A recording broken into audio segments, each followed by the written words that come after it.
छोटू चल बेटा जरा जल्दी कर, वो 5 नंबर वाले टेबल पर कस्टमर बहुत देर से खाने का इंतजार कर रहा है और बाहर भी लाइन बढ़ती जा रही है। इतना लेट करेंगे तो सब बगल वाले होटल में चले जाएंगे। बस मालिक 5 नंबर वाले का ऑर्डर तैयार है और यहाँ कुछ टेबल भी बस खाली होने वाली हैं, तो बाहर वाले कस्टमर्स अब अंदर आ सकते हैं।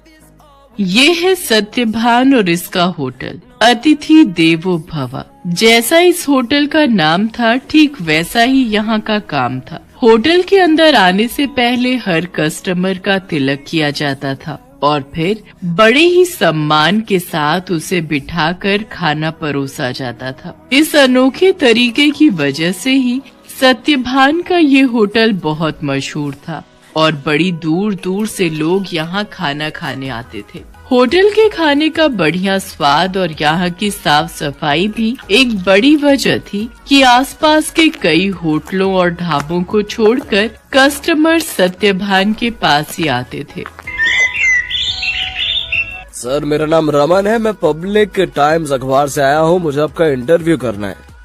अच्छा हाँ क्यों नहीं, आइए आइए। रुकिए पहले मैं आपका तिलक करूँगा। हाँ अब ठीक है, अब आप यहाँ आराम से बैठिए। छोटू जल्दी से साहब के लिए गर्मा गर्म कचौड़ियाँ और बढ़िया चाय तो लेकर आ।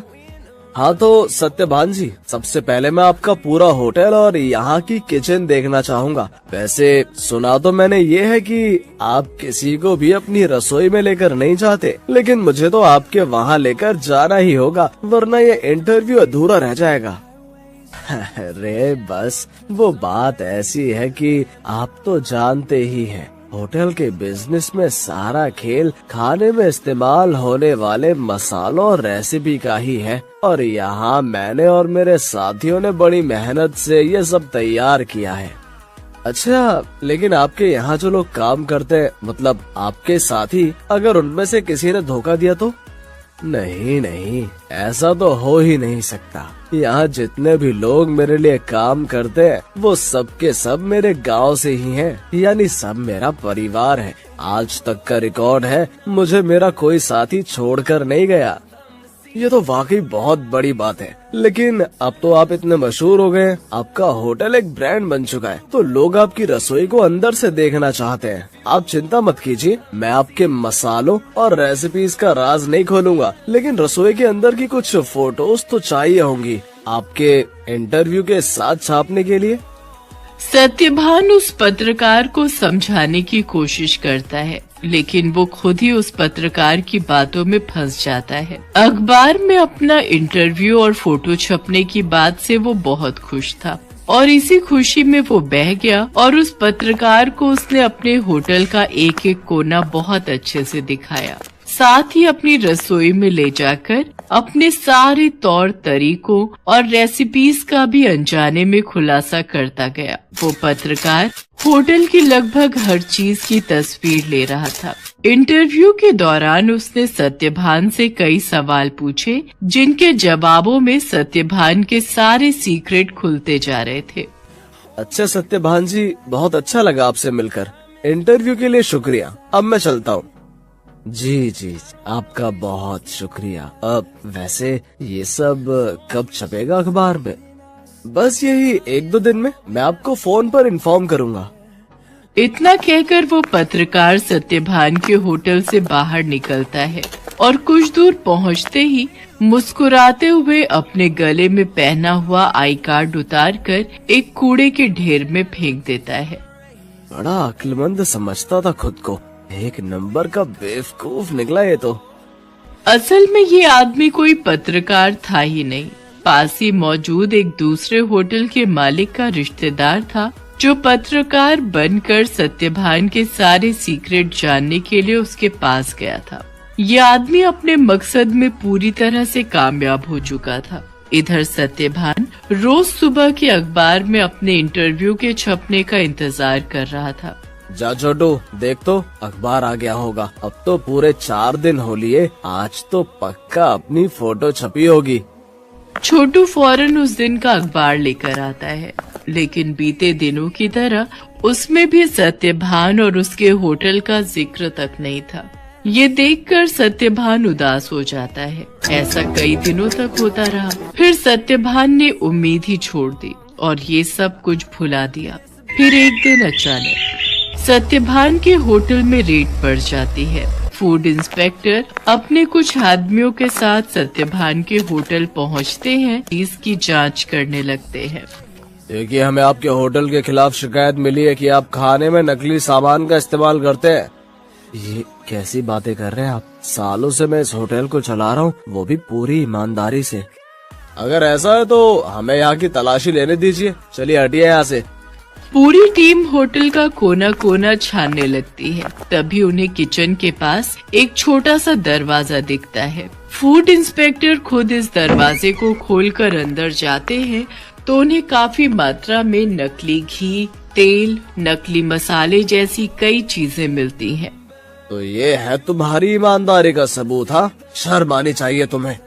सत्यभान को कुछ समझ ही नहीं आ रहा था कि आखिर उसके साथ हुआ क्या। खाद्य विभाग की टीम सत्यभान के होटल को सील कर देती है। साथ ही सत्यभान को जेल भेज दिया जाता है। एक ही पल में सत्यभान का सब कुछ बर्बाद हो गया था। उसका परिवार सड़क पर आ गया था। सत्यभान खुद को बेगुनाह साबित नहीं कर सका और उसका सब कुछ जुर्माने की रकम अदा करने में चला जाता है। उसके गांव के लोग जो उसके लिए काम किया करते थे, वो भी उसका साथ छोड़कर गांव वापस चले जाते हैं, सिवाय छोटू के। चलो, तुम्हारी जमानत हो गई है। जमानत की बात सुनकर सत्यभान चौंक जाता है। वो बाहर आकर देखता है तो एक वकील के साथ खड़ा छोटू उसका इंतजार कर रहा था। छोटू, तूने ये सब कैसे किया बेटा? तेरे पास इतने पैसे कहाँ से आए? मैं तो बिन माँ बाप का एक लावारिस था मालिक। आपने मुझे सहारा दिया था तो मैं आपको इस हाल में अकेला कैसे छोड़ देता? आपको याद है, मैं हर महीने की तनख्वाह से कुछ पैसे जोड़ता था अपनी आगे की पढ़ाई के लिए। बस वही आज काम आ गए। छोटू की बात सुनकर सत्यभान की आंखों में आंसू आ जाते हैं और वो छोटू को गले लगा लेता है। लेकिन अभी भी सब कुछ ठीक नहीं हुआ था। शहर भर में सत्यभान का नाम खराब हो चुका था। इसलिए सत्यभान अपने परिवार और छोटू के साथ शहर छोड़कर अपने गांव चला जाता है। वहाँ बांस के बड़े बड़े जंगल थे, जिनके बीचों बीच एक छोटी सी झोपड़ी बनाकर सत्यभान और उसका परिवार रहने लगता है। सत्यभान के पास गुजर बसर के लायक भी पैसे नहीं थे, इसलिए उसे कुछ तो करना ही था। तभी एक दिन उसने गांव के एक बच्चे को एक आधे कटे बांस में कुछ खाते हुए देखा। सत्यभान उस बच्चे के पास गया और उससे बोला, बेटा, ये क्या खा रहे हो? ये हरे बांस का अचार है और ये रोटी है। ये बर्तन, ये भी बांस से बना है। वो यहाँ गांव में बांस ही सबसे ज्यादा उगता है ना, तो हम लोग इसी का ज्यादा से ज्यादा इस्तेमाल करते हैं। उस बच्चे की बात सुनकर जैसे सत्यभान के दिमाग के घोड़े दौड़ने लगे। उसने फौरन छोटू को अपने पास बुलाया और उसे कुछ समझाने लगा। फिर अगले दिन तड़के सुबह ही वो छोटू के साथ बांस के जंगल में गया और ढेर सारी बांस की लकड़ियां काट कर ले आया। सत्यभान और छोटू दिन रात लगे रहे और देखते ही देखते उन दोनों ने सिर्फ बांस की मदद से पूरा का पूरा होटल बनाकर तैयार कर लिया, जहां दीवारें भी बांस की थीं और सारे बर्तन भी। अब सवाल ये था कि इस होटल में पकेगा क्या? मालिक, आप चिंता मत कीजिए, हमें जाकर सब लोगों से बात करनी चाहिए जो शहर में अपने साथ काम करते थे। मुझे विश्वास है कि वो सब हमारा साथ जरूर देंगे। छोटू की बात मानकर सत्यभान अपने गांव के लोगों से बात करता है। धीरे धीरे गांव के कई लोग उसकी मदद के लिए आगे आते हैं। कई लोग उसे मुफ्त में राशन देते हैं, जिसके साथ हरे बांस का इस्तेमाल करके सत्यभान और छोटू होटल के लिए खाना बनाते हैं। और इस तरह एक बार फिर सत्यभान का होटल चल पड़ता है। लेकिन हालात अब पहले से बहुत अलग थे। कई दिनों तक सत्यभान के होटल में एक भी ग्राहक नहीं आता।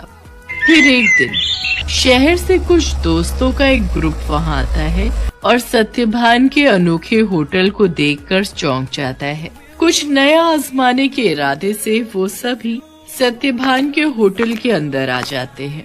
सत्यभान उन सब की बहुत ही अच्छे से खातिरदारी करता है और फिर भाई वाह, मजा आ गया। ये तो बिल्कुल ही नया एक्सपीरियंस था। शहर से इतनी दूर इतनी अच्छी सर्विस और उससे भी बढ़िया खाना। सच में बहुत अच्छा लगा यहाँ आकर। और सबसे बड़ी बात, मुझे तो पता ही नहीं था कि बांस को भी खा सकते हैं, वो भी इतने अलग अलग रेसिपीज में। सत्यभान के खाने और अलग किस्म के होटल की तारीफ वो सभी दोस्त अपने दूसरे दोस्तों से जाकर करते हैं, जिसके चलते और भी लोग खास तौर पर सत्यभान के होटल में खाना खाने वहां पर आते हैं। सत्यभान की सर्विस और खाना बहुत जल्दी अपना पहचान बना रहा था। लोग शहर के हाई फाई होटल छोड़कर सत्यभान के पास गांव में आ रहे थे। धीरे धीरे सत्यभान की गाड़ी पटरी पर आने लगती है और उसके पुराने साथी जो गांव में ही थे वो भी उसके पास काम पर लौट आते हैं। मालिक, भगवान की दया से अब सब ठीक हो रहा है, लेकिन अब तक ये समझ नहीं आया कि आखिर वो सब नकली सामान उस दिन अपने होटल में आया कहाँ से। ये पहेली तो सच में सुलझानी ही होगी छोटू। मुझे लगता है मुझे कुछ करना चाहिए।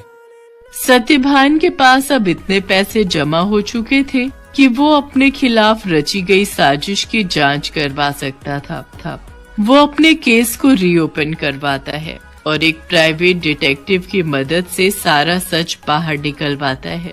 असल में रमन जो सत्यभान के पास पत्रकार बनकर आया था, ये सब उसकी और उसके रिश्तेदार की सांठगांठ थी, जो सत्यभान के पुराने होटल के पास ही अपना होटल चलाता था। साथ ही सत्यभान की तरक्की से जलता भी था। रमन के द्वारा जुटाई गई जानकारी की मदद से ही वो सारा नकली सामान रातों रात चुपके से सत्यभान के होटल के अंदर पहुंचाया गया था। प्राइवेट डिटेक्टिव ने सारे जरूरी सबूत जुटा लिए थे, जिनकी मदद से दूध का दूध और पानी का पानी हो गया। दोषियों को सजा मिली और सत्यभान को उसकी खोई हुई इज्जत। शहर में मौजूद सत्यभान की सारी संपत्ति उसे वापस मिल जाती है, जहां सत्यभान फिर से अपना होटल शुरू करता है, लेकिन बिल्कुल नई थीम, नए तौर तरीकों और नई रेसिपीज के साथ। Please subscribe this channel.